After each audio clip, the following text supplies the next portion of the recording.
The Clan dressed in their dark uniforms for this doubleheader against their GNAC conference rivals from down south, the Western Washington University Vikings.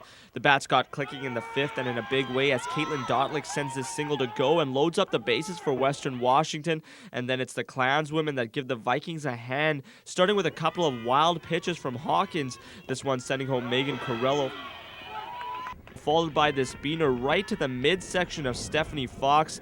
Ouch, that would hurt, but Fox would walk it off right over to first, loading up the bases for this. Rochelle Berry smacking one right down the middle, and it's too much to handle for shortstop Leah Risky as she fumbles it, allowing a couple of runners to score for the Vikings. Clan would have an answer, though, with the bases loaded in the bottom of the fifth. It's Kelsey Haberl with the blast to left field, giving her a couple of RBIs as Carly LaPutra and Trisha Bouchard make it home, leaving the Clan down only by a couple of runs. But Western Washington comes up big, and I mean big, in the top of the seventh, starting with this Berry single that allows Kaylee Keating to come home, and then another drive by Jordan Emmel brings in a couple of Vikings. Western Washington ended up scoring a total of 7 runs by the time the top of the inning was done. The Clan wouldn't be able to come back from that one, falling to the Vikings in Game 1, 11-3.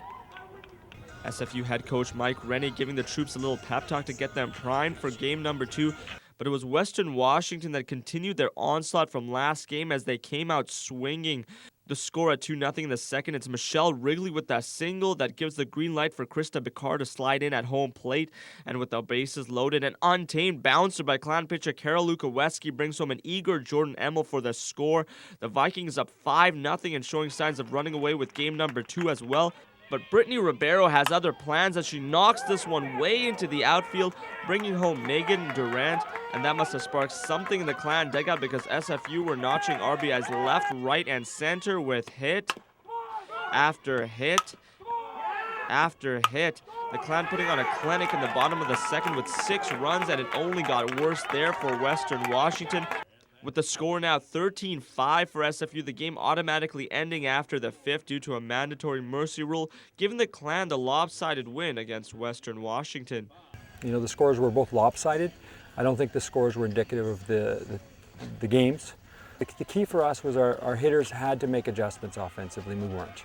And, you know, once we started adjusting, you know, good things happened. We finally got on top of the ball, which was good, so we were hitting some shots, and then hitting's contagious, so we just kept getting some shots, and it was nice to finally get some hits from everyone on the team.